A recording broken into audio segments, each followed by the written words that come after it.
Hey, you guys, I wanted to come on here and talk about a comment made by Joe Biden and how he thinks that a culture of people have more to offer in terms of diversity than Black Americans. And look, I try to inform our people of the various perils and hazards associated with aligning themselves with this man. I understand that by default, we have the propensity to vote Democrat no matter the situation because apparently for us, voting for covert racism and its subtly deceptive pacification somehow give us cathartic relief over the overt racism displayed by the Republican Party.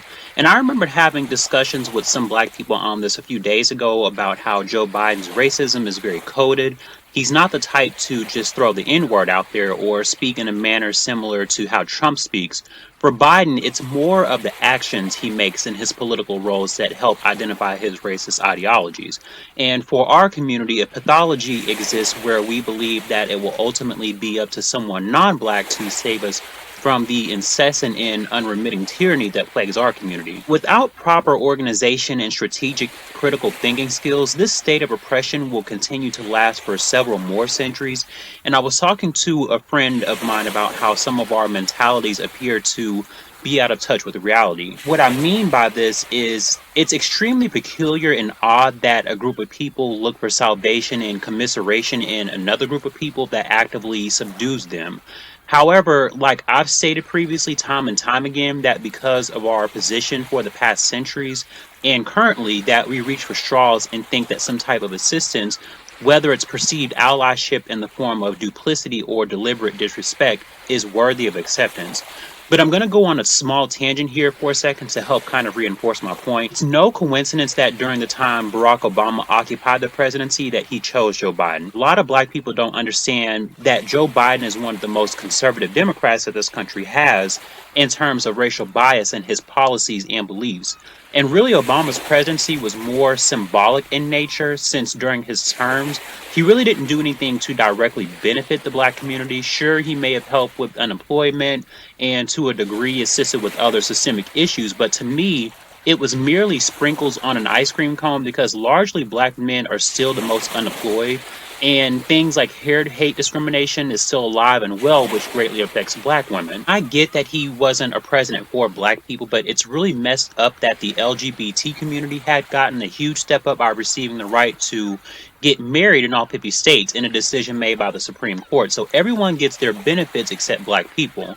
And we all know that the LGBT community has some of the most racist people in it. I mean, I've seen articles where people in that faction exhibit the same racial qualities as their straight counterparts. And I don't want anyone trying to conflate sexuality with racial subjugation because the oppression that a homosexual person has is not the same as the domination that black people face.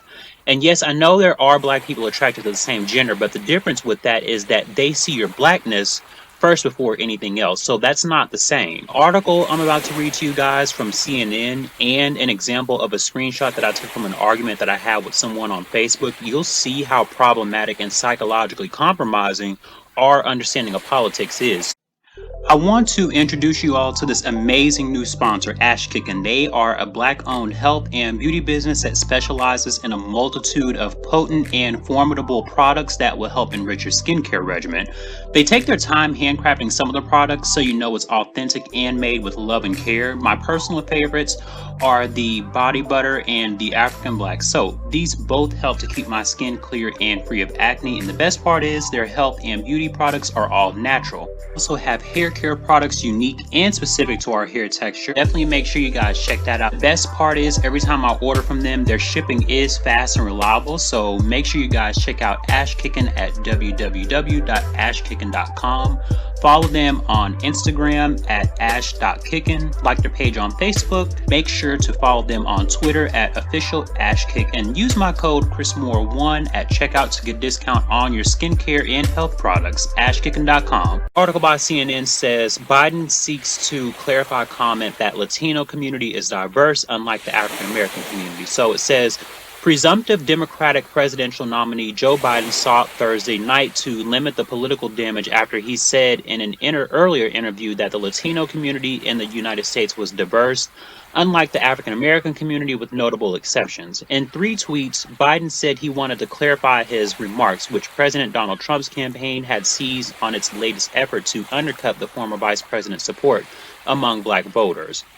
Biden says, earlier today, I made some comments about diversity in the African American and Latino communities that I want to clarify. In no way did I mean to suggest the African American community is a monolith, not by identity, not on issues, not at all. Throughout my career, I've witnessed the diversity of thought, background, and sentiment within the African American community. It's this diversity that makes our workplaces, communities, and country a better place, he said. My commitment to you is this. I will always listen. I will never stop fighting for the African American community, and I will never stop fighting for a more equitable future. Now, I want to pause here for a moment because this is nothing new. One thing that I think black people have to understand is that people from the larger society talk with very racialized rhetoric and statements when we are not present within their spaces. And this is why questions arise when melanin deficient people are congregating amongst themselves. We oftentimes are curious what they talk about in our absence. And though I could really care less about what they're doing, I'm almost certain that they freely say the N-word and speak in a contemptuous and patronizing manner and come back to us smiling in our face. And from my perspective, I've always maintained a hint of cynicism towards the larger society by default because I'm well aware of how some of them have mastered the art of covert discrimination. I have to say, in addition to this, it has always low-key irked me the way that some of them walk around with this presumptuous and audacious attitude. But the reason that they do this is because they are cognizant of their domineering rule. Now, I understand some of you may feel compelled to come on here and say that I'm some type of a secretive Republican undercover, but I can assure you that I'm not for either one of these parties. They both are entirely counterproductive to the progression of our community by making false promises and commitments because they know that this is a fight for more power. And the black community is the last thing that's on either party's mind. And if we bother to research these politicians and their true motives, then it may help us to better comprehend that there are no true or real intentions to help with the issues we face in our community. If Joe Biden wanted to get in the good graces of black people, he would intervene in Breonna Taylor's case to get these officers charged, or revisit the case of Sandra Bland to get her justice, or even give Henrietta Lacks the justice she deserves by compensating her family for the illegal use of her biology in cells for the advancement of medical sciences. So it just goes to show you that if these politicians truly cared or had an ounce of contrition for actually helping our community in the least bit, they could. However, because we don't require much from these people, it reflects poorly on how we make decisions, and other communities want to know what you're going to do for them. But to refocus on the article, Joe Biden mentioned the black community is not monolithic by issues or identity, and we know that these are both a lie because the black community doesn't get the benefit of individuality. When we look at something simple like racial profiling and the police brutality sector within our systemic issues, every time the police arrest someone, 8 times out of 10, it's a black person they think look like another black person. And look at how in media portrayals, black people are drug dealers, basketball players, or rappers. We pretty much fall into these 3 categories. And in the rare case that we have a professional career, somehow we have a dysfunctional situation attached to our character. So I don't know if his dementia is getting the best of him lately, but he says some of the most stupidest things on purpose. And you all know how I feel about that diversity word anyway. Diversity, minority, people of color. You have to be very careful of words like this that only further bury your plight under the totem pole. And I need for some of us to really stop saying people of color when we mean black people. That whole comment about, oh, it's just the diversity of thought background within the African American community, just shut up already. Can't stand when these politicians try to come out and correct themselves on what they truly believe and stand in. Like, don't try to act like you care about us. And that whole bit about the I will never stop fighting for black people, I mean, aren't you guys tired of hearing this? He's not the first politician to say this. And again, I will say that this statement is used repeatedly to encourage you to vote for a politician. And once they've gotten what they want from you, they do very little or nothing at all to help you. It's like we're placed precariously at the bottom of a list or left off of the list altogether. What he means to say is, I'm going to pretend to act like I'm helping your people by telling you this. And then once I have your vote, I'm going to tell your people to F off because I'm in this for the power. And I may even do away with that whole defund the police initiative that you were all trying to do because they help add to my power of keeping you people in check. But anyway, let's continue with this. It says here, Biden's comment had come in a pre-taped interview hosted by the National Association of Black Journalists and the National Association of Hispanic Journalists. Joe Biden says, what you all know, but most people don't know, unlike the African American community with notable exceptions, the Latino community is an incredibly diverse community with incredibly different attitudes about different things, Biden said. You go to Florida, you find a very different attitude about immigration in certain places than you do when you're in Arizona. So it's a very different, a very diverse community. His comment, campaign advisor Simone Sanders later said, was referring to diversity of attitudes among Latinos from different Latin American countries. Trump's campaign immediately pounced with Trump tweeting, wow, Joe Biden just lost the entire African American community. What a dumb thing to say. Here's the thing, and I meant to make mention of this earlier, but Latin isn't a race. Latin refers to a language spoken by a group of people, which is more of a culture. There is no such thing as a Latin person other than that person deriving from a Spanish-speaking country, but because this country's educational institutions have done a poor job at making the proper distinctions, we use race, culture, and ethnicity interchangeably. And I'm assuming what he means is that there are people that come from Cuba, the Dominican Republic, and other Spanish-speaking areas that account for a multitude of varying aspects of the Hispanic culture. And the comment that he made in that regard was still laughable anyway, because that means black people are the most diverse. Considering we have an entire continent, we also make up a large percentage in not just Cuba, the Dominican Republic, and Haiti, but even in places like Central America and South America. And in fact, the largest black population outside of Africa is South America. So he might have made this statement too because his perception of the black community is that collectively we are not versed in research to know that outside of the U.S. you are more likely to see more black people in other areas. So while we may be the smaller of this country's population, that isn't the case elsewhere. And I also wonder if he's talking about the white Latins, because there are white Latins, mixed Latins, and black Latins, and this could surely be a result of his dementia flaring up and going on a frenzy. But either way, I think it's clear that black people really have no choice in their world of politics.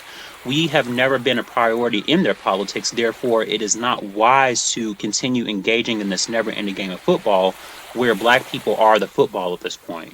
And when his campaign advisor tried to clarify his point, I feel like her comment only further exacerbated the situation, because the attitudes of people, regardless of race, ethnicity, and culture, are going to be different, contingent upon a multitude of different factors. So that was really no excuse. And Agent Orange's campaign needs to shut up too, because just because Joe's covert racist sentiment slipped out doesn't mean we automatically default to you and your illiterate, educationally deficient third grade level of politics. And I place heavy emphasis on this, you guys, but they think the black community is so ill-informed and lackluster when it comes to government affairs that when it comes to these social spaces and their mishaps, that we still give them unconditional support because of our disparagement for Agent Orange. I'm going to go ahead and finish this article out. It says, the condescending white liberal racism that oozes out of Joe Biden is disgusting. Trump senior advisor Katrina Pearson said in a statement, Biden won the Democratic primary on the strength of his overwhelming support among black voters, who propelled him to a blowout victory in South Carolina and then effectively cemented his victory in the weeks that followed. But Thursday was the second time he had to backtrack from comments he has made about black voters since then. In May, Biden said he shouldn't have been such a wise guy after telling popular radio host Charlemagne the God that anyone struggling to decide whether to support Biden or Trump in the general election, quote unquote, ain't black. Biden has framed his campaign around his opposition to Trump's racist comments and actions, which includes questioning former President Barack Obama's citizenship, expressing frustration with immigrants from S-hole countries, and referring to white supremacist protesters in Charlottesville, Virginia, and counter-protesters by saying they were very fine people on both sides. Biden has frequently cited Trump's comments on Charlottesville as the moment Biden decided to run for president in 2020. This has been a circus for centuries. I'm not even going to say the circus just got here, because it's been here, and unfortunately black people are at its mercy. But for Agent Orange's advisor to say that his liberal racism is oozing out speaks volumes, because the Republican Party's overt racism is just as bad. And see, that's one thing I can admit that I can somewhat respect about the Republicans, is that they have no problem letting you know their racial principles and beliefs, but the Democrats' racism is worse because they are exceptionally proficient in dishonesty under the guise of an alliance or friendship. And black people's receptiveness to perceived compassion has always been our weakness. And because of our trusting and accepting nature, it's one of the reasons we face disappointment on a consistent basis. Plus, like the article states, due to his arrogant and entitled attitude, Biden feels like he can make the determination on what makes you black when he made that statement about, "You ain't black if you don't vote for me." And I want to ask you guys, why does he feel like he can say that and then you still support this man? That wasn't sarcasm. That was clearly an insult on your intelligence. He thinks because of us always choosing Democrat that we should primarily side with him. And this is an atmosphere that black people have created. There is no way this man should have the boldness to come out and make a statement like that. But it brings me to my next point. I want you guys to look at this screenshot of an argument I had with someone on Facebook, and this will highlight the grandiose psychological illness that is rooted within our community.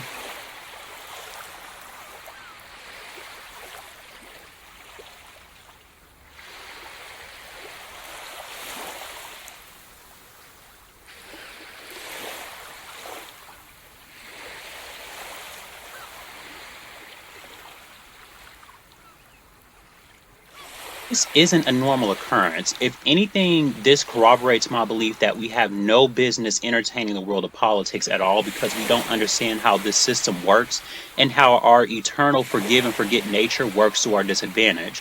I had made mention of the crime bill Joe Biden created during the 90s that contributed to mass incarceration of hundreds or thousands of black people that fell victim to it. But unfortunately, I still saw some black people talking about how Trump was worse. It leads me to think that there must be some type of an anomaly or irregularity in the way our thought process works, because what is it that warrants these types of responses? So, by our logic, if Joe Biden was talking about bringing slavery back tomorrow, we would still vote for him because Donald Trump's racism is overtly displayed. Like, that doesn't make any sense. And that's literally how we sound. But I'm not going to spend any more time on this. I think you guys get the gist of how I feel about it. And like I say every time, there is no refinement in the people who have the power to execute racism. And I will continue to say that until we get it, because for some, repetition is the best teacher. But anyway, let me know your thoughts on the crazy, senile, and demented man. Do you feel as though the black community is not as diverse as other cultures or people? Or do you think Joe Biden truly has good intentions for black people despite a Freudian slip? Make sure you like, comment, subscribe, and share this video, and I will see you guys in the next video.